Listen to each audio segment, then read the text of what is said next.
Hello dear students, welcome to the video today. So children, we will be starting this chapter, the rise of nationalism in Europe. Of course, this chapter, one of the most important chapters. Here we will be understanding how nationalism happened in Europe.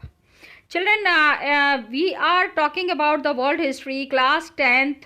History is mostly the, of course, world history. We have started it in class 9th.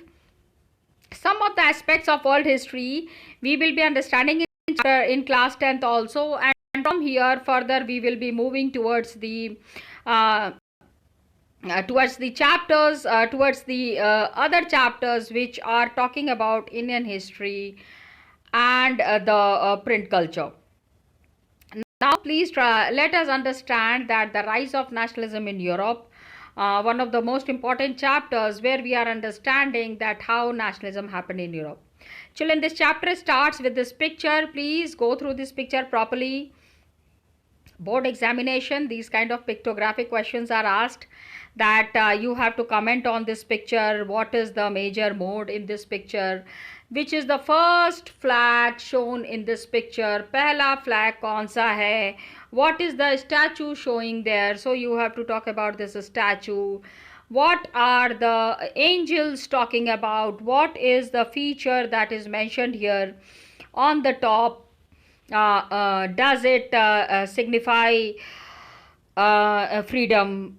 Does it signify liberty? ये सारी चीज़ें आपको ये questions पूछे जा सकते हैं. So children, you have to go through it properly. एक बारी इसको आपको ध्यान से देखना है.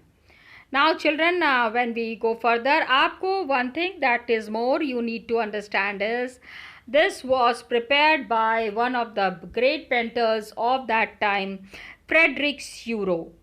Frederick Seurat का नाम as a painter is very famous. He painted this picture in 1848. 1848 याद रखिएगा children. General awareness point of view, it's important. Now, जब हम आगे बढ़ते हैं, आपको ये समझ में आ रहा है कि 1848 में Frederick Seurat, why did he make such a painting? It is a series of 4 prints जिसमें कि he is talking about, he is visualizing about the dream of a world जहाँ पे कि it is democratic and social republics. All the countries are democratic and all the countries are social. They are giving us the message that society is in a very harmonious manner as he called upon them. जैसा कि इन्होंने कहा कि democratic and social republic.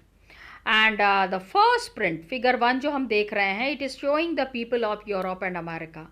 ये देखिए यहाँ पे ये जो पिक्चर हम देख रहे हैं, this is not only exclusively Europeans, but here we find the Americans as well. हमको यहाँ पे अमेरिका और यूरोप की एक जॉइंट पिक्चर है where the people are moving towards liberty. Freedom की बात हो रही है. नेशनलिज्म का मतलब, nationalism is synonym to freedom. Nationalism हो गया, फ्री हो गए, and the citizens are moving towards the statue of liberty. आप लिबर्टी को बहुत ही क्लियरली देख रहे हैं. Then first print is talking about men and women of all ages, then social classes marching in a long train offering the Statue of Liberty. Statue of liberty को सब लोग they are paying their tribute to the statue of liberty. यहाँ पे we are seeing they pass. Recall artist, French revolution ने कहा था, in the French revolution what were the catch line words? The words were liberty, equality and fraternity. यहाँ पे हम उसी liberty की बात कर रहे हैं. My dear students, we are talking about the same liberty here. This liberty, what is it signifying? Here we can see the torch of enlightenment. It is bearing in one hand. एक हाथ में मशाल है जो कि बहुत सारे लोगों के अंदर एक भावना आ रही है फ्रीडम की. And it is talking about the charter of rights of man in the other. दूसरे में क्या है, दूसरे में मतलब कि चार्टर, हाँ, लोगों के हाथ में there is the charter of rights. आखिर ये चार्टर ऑफ राइट्स क्या है? What is this charter of rights talking about? Just it is mentioned here. On one hand here we can recognise, ठीक है, चार्टर ऑफ राइट्स है, एक हाथ में मशाल है, दूसरे हाथ में charter of rights. Student, this is the charter of rights. अधिकार, राइट्स समझिए, फंडामेंटल राइट्स क्या हैं? आपके अधिकार हैं। तो एक हाथ में मशाल है, एक हाथ में अधिकार है, मतलब इस मशाल को लेते हुए अपने अधिकारों का फाइट करते हुए आगे बढ़ते जाना है। Did you get it? Yes, actually that's the gist, that's the real meaning of this statue. Now ये तो आपको ये समझ में आ गया। एंड ऑन दी अर्थ अभी क्या है कि ऑन दिस अर्थ, अभी इस धरती पे, इन द फोर, पहले क्या था, the image of lie the shattered remains.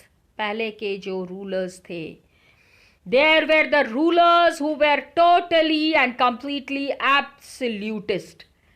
ये देखिए my dear students, please see, ये यहाँ पे देखो कितने राजा हुआ है, ये देखो ना।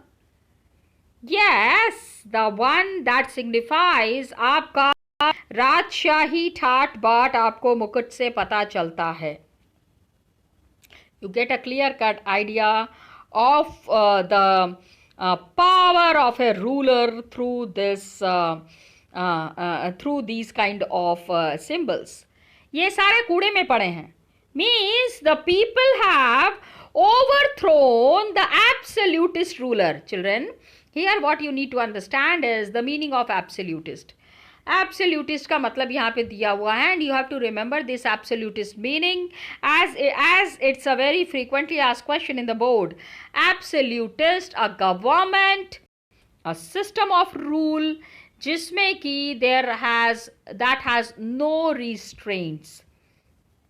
कहीं भी कोई भी टकराव नहीं है ऑन द पावर एक्सरसाइज्ड। जो भी इंसान को पावर मिला हुआ है, whatever power a person has got, the term refers to the form of monarchical government. एक ऐसे गवर्नमेंट की बात हो रही है which is absolute monarchy that was centralised. बिल्कुल एक ही इंसान के हाथ में सारे पावर्स हैं, सेंट्रलाइज्ड, सेंटर में सारा पावर है। All the other people are can not talk about their rights, they have to just perform their duties. सिर्फ आज्ञा का पालन करना है, अपने अधिकारों का इस्तेमाल नहीं करना है। This is where the things started going wrong. यहां से चीजें जो हैं थोड़ी सी गलत हो गई। The rulers, absolute institutions. Seurat ने क्या कहा? Seurat said that we have a utopian vision of the society. अब what is utopian? पहला एब्सोल्यूटिस्ट समझिए, एब्सोल्यूटिस्ट, एब्सोल्यूट पावर, पूरा पावर एक ही इंसान के हाथ में, एब्सोल्यूटिस्ट। और स्यूरो ने एक यूटोपियन विजन दिया। यूटोपिया है, what is utopia? Utopia is that is so ideal कि it is likely to actually exist. हम बातें कर सकते हैं कि wow, society is there, everybody is happy, किसी को कोई भी कष्ट नहीं है, सब लोग सुखी हैं। In reality it doesn't happen. सच्चाई में ऐसा बड़ा मुश्किल है, लेकिन यूटोपियन सोसाइटी में ये एक्चुअली होता है। कहने को है। एंड देखो उस समय ये यूटोपिया था जिस समय Seurat 1848 when Seurat has made this painting, at that time it was utopian. आज utopian नहीं है। Do we have the centralized power? बहुत इक्वालिटी है, बहुत फ्रेटर्निटी है, बहुत ज़्यादा प्रेम है लोगों के बीच में। आज ये सपना नहीं है, आज ये हकीकत है। This is the reality. इसी चीज़ को हमको समझना है, यही चीज़ यहाँ बताने की कोशिश की जा रही है। Got it? तो कैसे पता चल रहा है? पीपल ऑफ द वर्ल्ड कैसे? Because we can see through their flag, सब लोग अपने अपने कंट्री झंडा लेके आगे आ रहे हैं. It is very evident through the flag.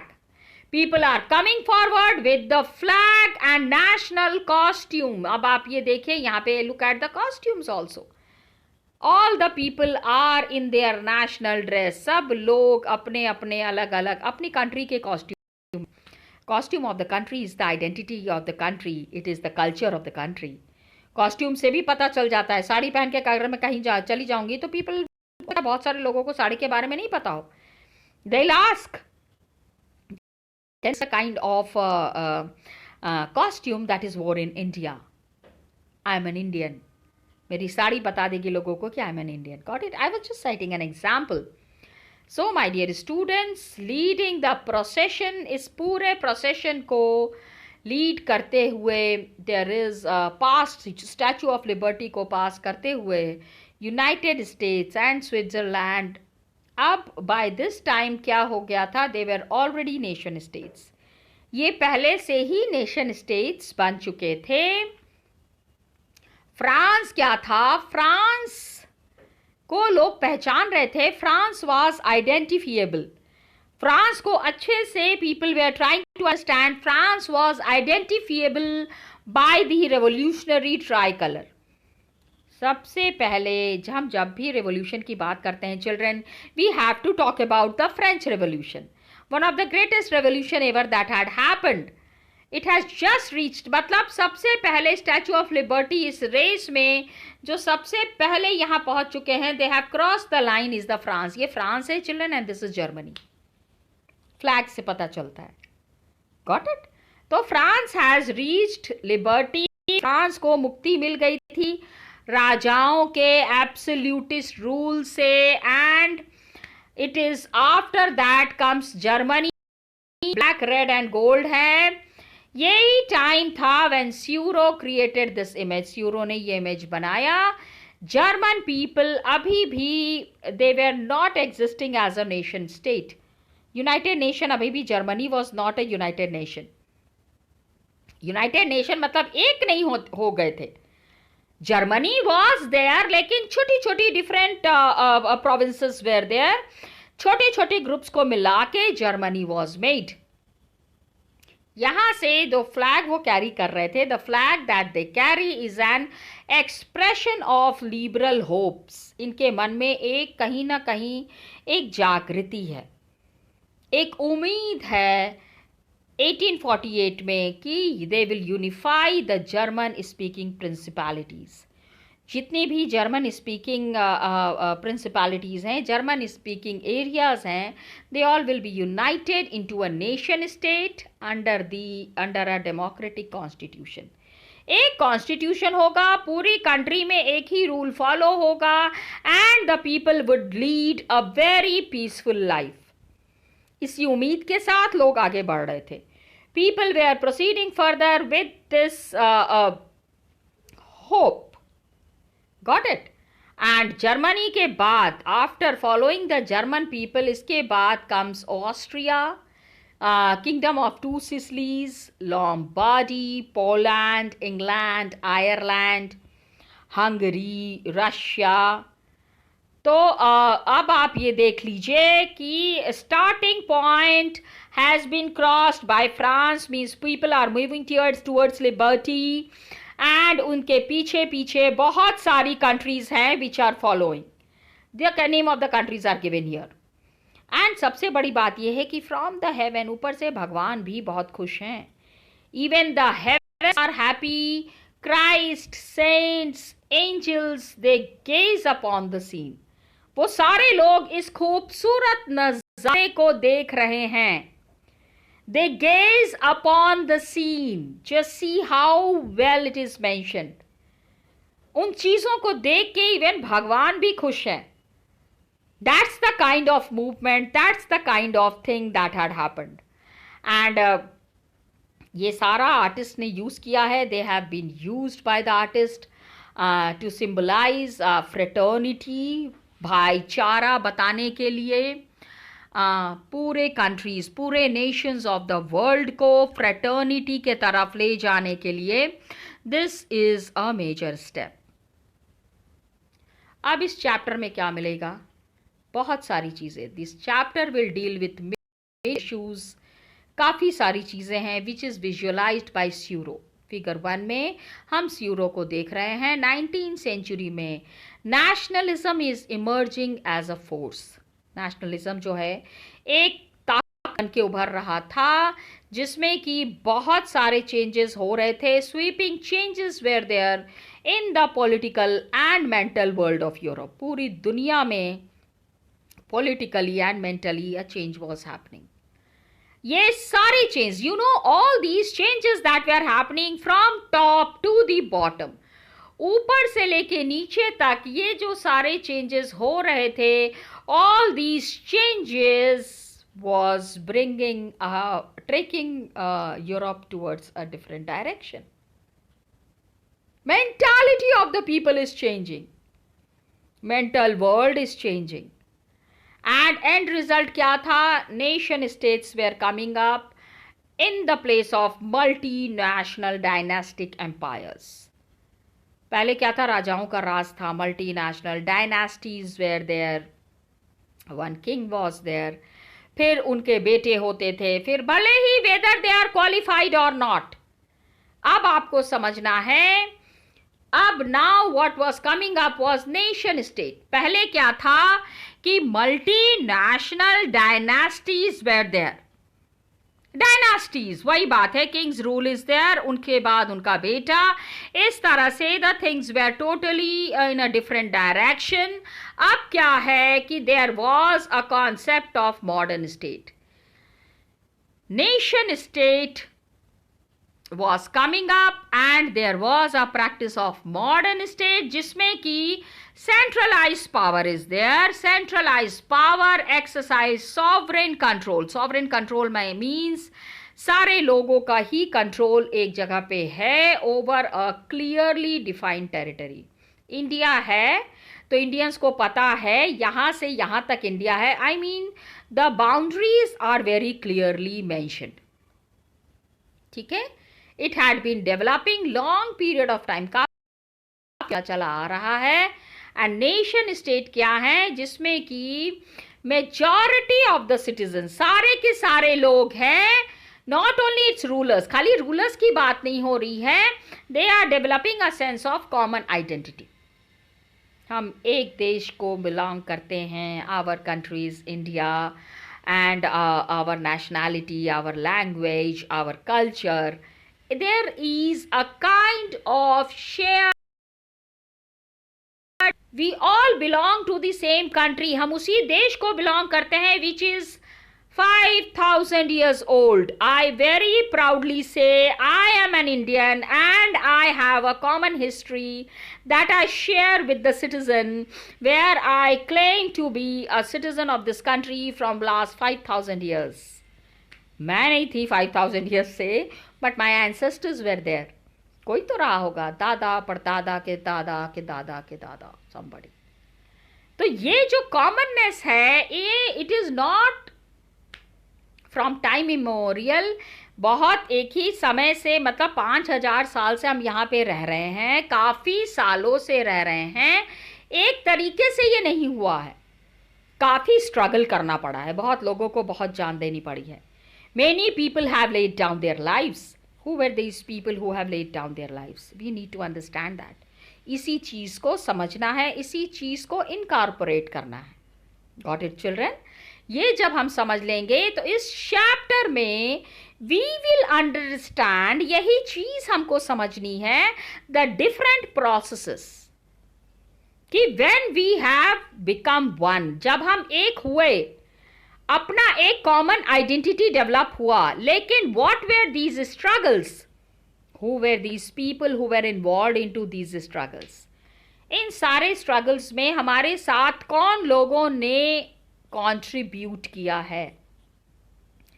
Who are these people who have contributed with अस?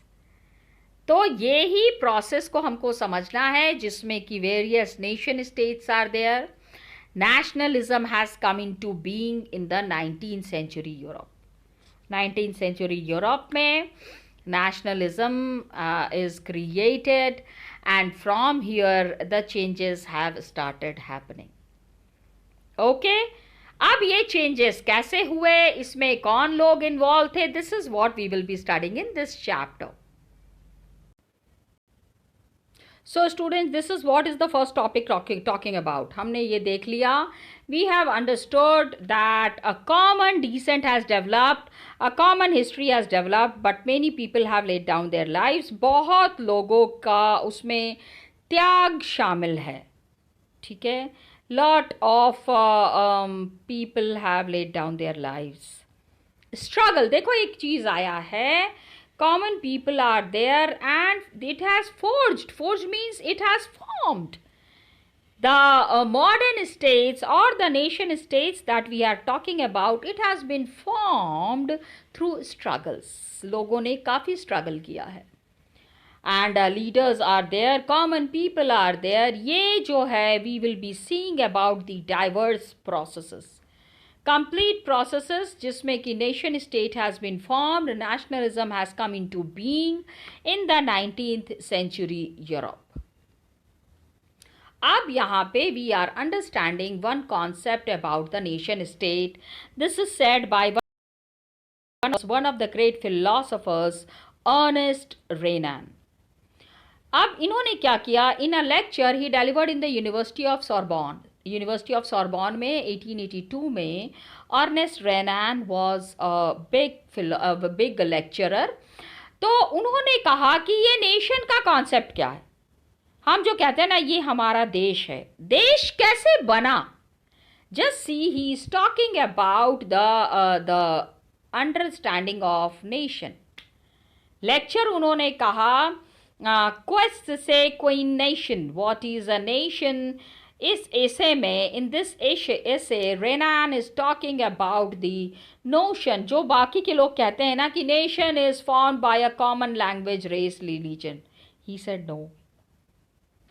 एक भाषा बोलते हैं तो एक देश के हैं, एक लैंग्वेज बोलते हैं तो I can go to any other country, I can learn the language there and I can talk of that language. जो रिलीजन वो फॉलो कर रहे हैं वो मैं भी फॉलो कर सकती हूँ. So I belong to that nation. No. That is what we need to understand. Long past endeavors. I am staying in India from last 50 years and my ancestors were living in India. पता नहीं कब से. जितना मुझे पता है 200-250 सालों से तो रह ही रहे हैं. उतनी की हिस्ट्री मुझे पता है. Okay?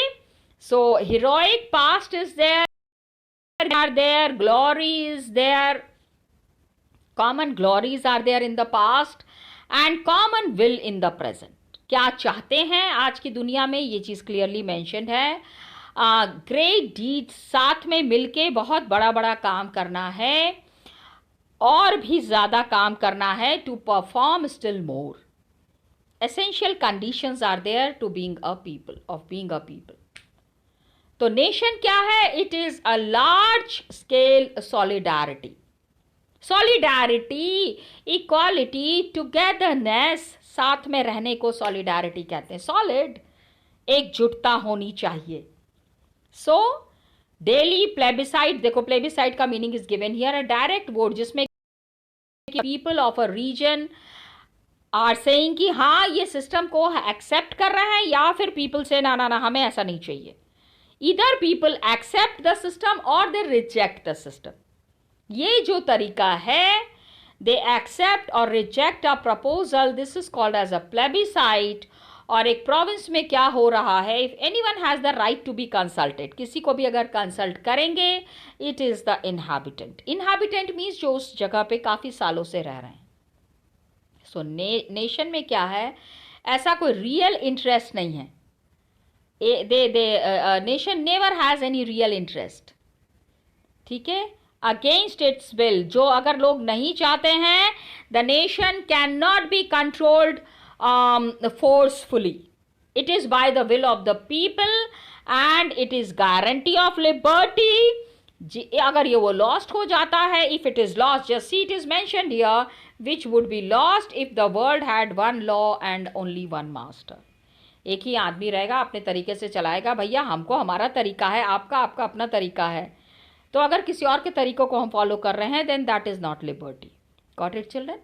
So here we come to the end of today's video, children. We will be carrying on in the next class. Till then, thank you so much and all the best to you.